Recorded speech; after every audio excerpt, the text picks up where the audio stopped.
오늘 우리 주신 말씀은 사도행전 2장 1절에서 13절까지 말씀입니다.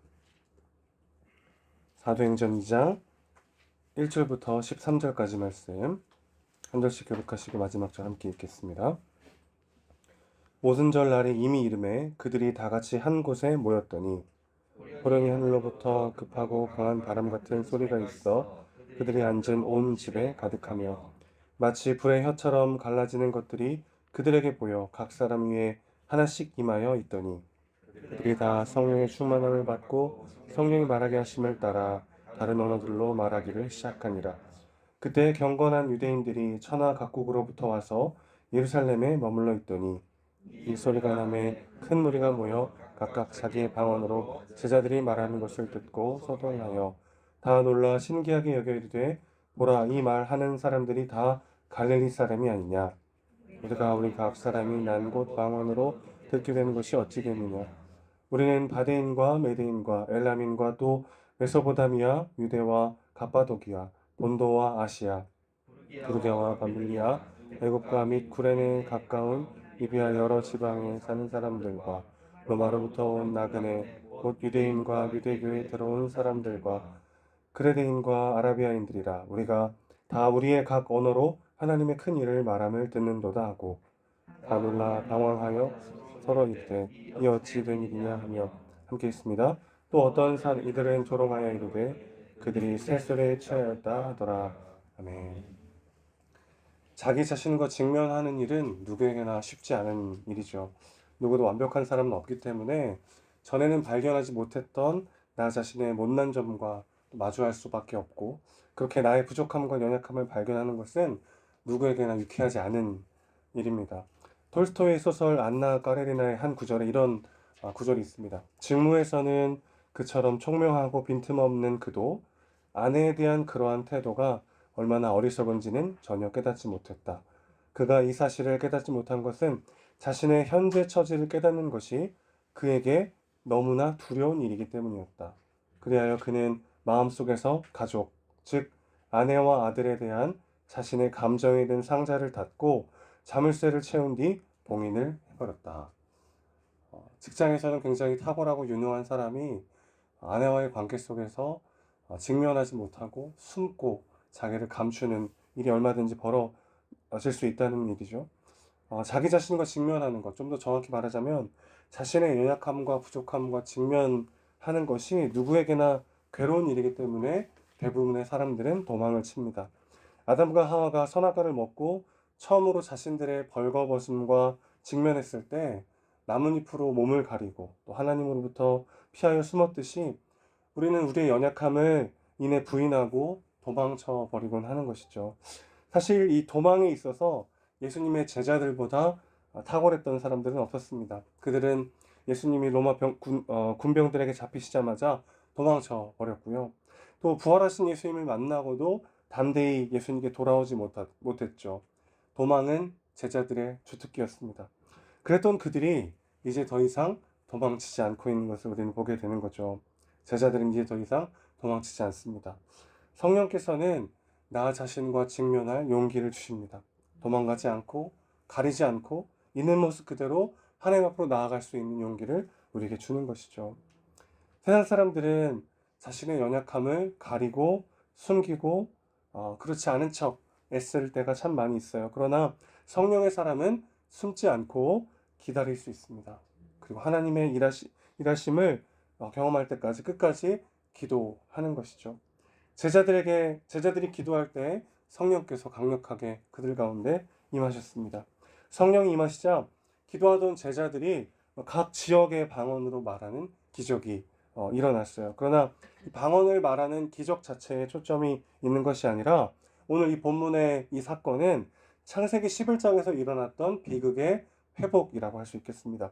바벨탑을 쌓으려고 하던 인간의 언어를 하나님이 다 흩으셨었는데 이제는 하나의 언어로 모든 사람을 하나로 다시 묶으시고 회복시키시는 것이죠. 죄로 인해 깨졌던 하나님과 인간 사이의 관계가 회복될 때 인간과 인간 사이의 관계가 회복되는 것을 우리는 보게 됩니다. 인간들은 스스로의 힘으로 하나 되고 더 높이 올라가려고 했지만 그럴수록 인간은 더 분열할 뿐이었죠. 오직 하나님의 성령 안에서만 진정으로 하나 될 수 있습니다. 우리 안에 어떤 정치적인 견해 차이가 있을 수 있죠. 자라온 문화와 환경의 차이가 있습니다. 남녀 간의 차이가 있고 시대 차이 등이 있어요. 사람과 사람이 하나 되기에는 무수히도 많은 장벽들이 존재하죠. 제자 공동체에도 열심당 시몬이 있었고 또 세리 출신 마태가 함께 하고 있었습니다. 이 두 사람이 어떻게 셀 모임이 가능하겠어요, 여러분? 지난 한 주 어떤 일이 있었습니까? 마태는 세금 걷어다가 로마에 바쳤습니다. 이런 얘기를 할 거고, 열심당이었던 시몬은 민족 봉기를 위해서 우리가 칼을 갈았습니다. 뭐 이런 얘기를 할 텐데, 자신이 붙잡고 있는 어떤 절대적 신념이나 중요하게 생각하는 무언가가 마음속에 꽉 차 있을 때 그들은 서로 하나 되기가 너무 어려운 것이죠. 그런데 내가 붙잡고 있는 가치보다 더 상위의 가치, 그것이 있어야만 우리는 비로소 하나 될 수 있습니다. 그게 무엇입니까? 바로 하나님 나라의 가치인 것이죠. 성령께서 우리를 사로잡을 때 우리의 외모, 우리의 재산, 우리의 학벌, 우리의 정치적 성향, 우리의 가치, 그것들이 다 달라도 그 모든 것 위에 하나님 나라의 가치가 우리 안에 새겨질 때 우리는 진정으로 하나 될 수 있게 되는 것이죠.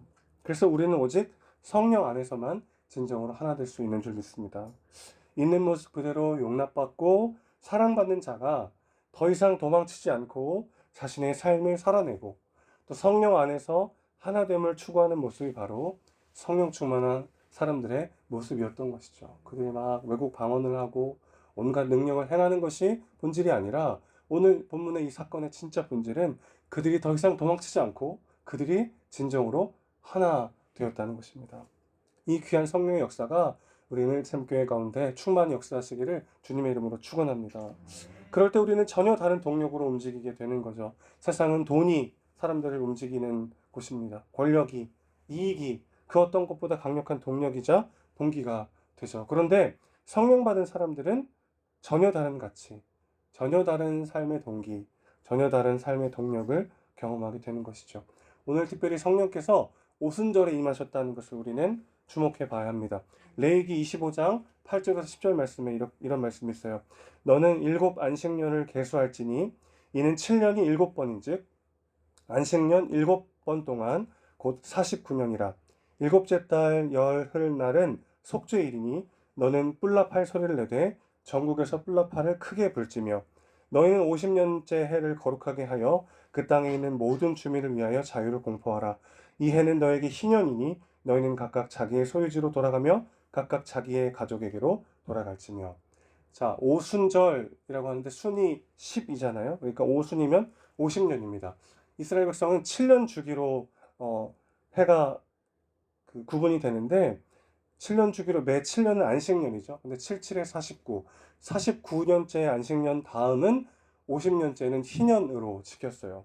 이 희년에 일어나는 세 가지가 중요한데 좀 전에 레위기 말씀에서 읽었습니다만은 노예 해방, 부채 탕감, 토지 반환이 이루어지는 해가 바로 이 희년의 해입니다. 모든 노예가 해방되고 모든 빚이 탕감되고 모든 땅들의 소유가 자동적으로 본래 주인에게 돌아가도록 한 게 바로 이 희년이죠. 이 희년의 정신을 제대로 실현시키는 게 이 오순절이고 오순절의 성령 강림은 지금이야말로 진정한 희년의 때다라는 것을 선포하신 거라고 할 수 있겠습니다.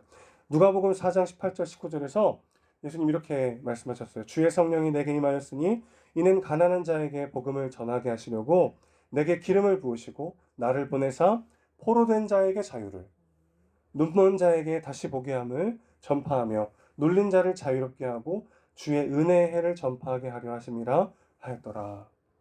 성령이 임하시면 우리 삶의 이 진정한 희년이 시작된다는 거죠. 포로된 자가 자유케 됩니다.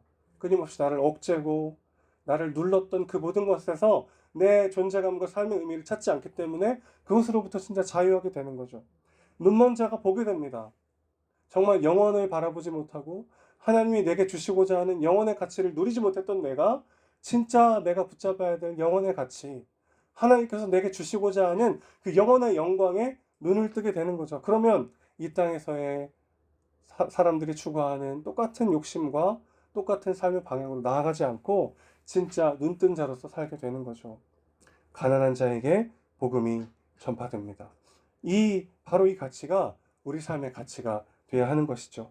내가 진정으로 자유함을 누리고 눈을 떠서 진짜 가치와 생명을 바라보며 심령이 가난한 한 사람 한 사람에게 복음을 전해주는 이 일이 우리 삶의 진짜 동력이 되어야 되는 것이죠. 예수와 함께 죽고 예수와 함께 산다는 것은 그래서 세상의 가치에 대해서는 죽고 하나님 나라의 가치에 대해서는 산다는 것을 의미합니다. 여러분, 죽은 사람을 때리면 아파하지 않잖아요. 아무 반응 보이지 않습니다. 세상의 가치에 대해서 우리는 죽었어요.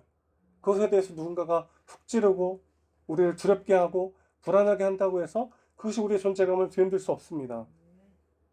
하나님 나라가 확장되는 이 영혼의 가치를 위해서 우리는 부름받은 것이죠. 자, 이것에 대한 반응은 극명하게 둘로 나뉩니다. 12절과 13절 다시 보실까요? 한쪽 반응은 놀라는 거였어요. 다 놀라며 당황하여 서로 이르되 이 어찌 된 일이냐 하며, 이 귀한 일, 이 놀라운 일에 놀라고 당황합니다. 그리고 그것에 집중하여 자신의 삶을 내던지는 사람들이 있었어요. 또 한 사람들은 어떤 사람들입니까? 13절 보시면 또 어떤 이들은 조롱하여 이르되 그들이 세술에 취하였다. 여러분, 복음에 대한 반응이 정확히 이 두 가지입니다.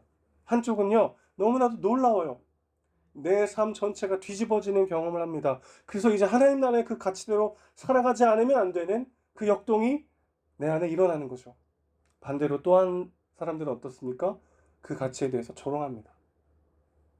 그래서 여러분요, 중간은 없더라고요.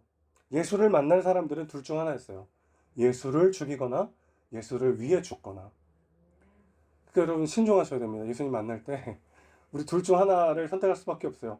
그냥 어중간하게 그냥 예수 믿으면 대충 교회 다닐 수 있지만, 진짜 예수님을 경험하고 나면 예수를 위해 죽거나 예수를 죽이거나 둘 중 하나일 수밖에 없습니다.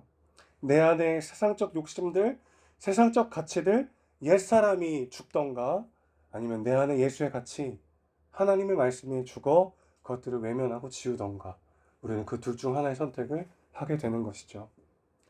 성령께서 붙잡으시고 이끌어 가시고 성령의 충만함으로 하나님 나라의 가치대로 살아가는 교회, 그런 삶, 그런 인생 되는 우리 모두가 되시기를 주님의 이름으로 축원합니다. 하나님 아버지, 우리의 삶을 주님께 내어드립니다.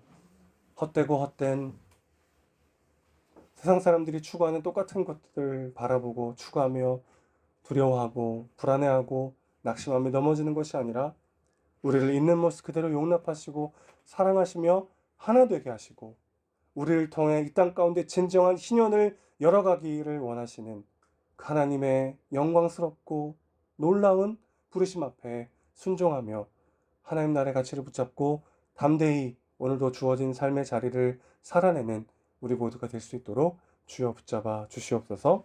우리의 사랑이시고 주인이신 예수님의 이름으로 기도합니다. 아멘.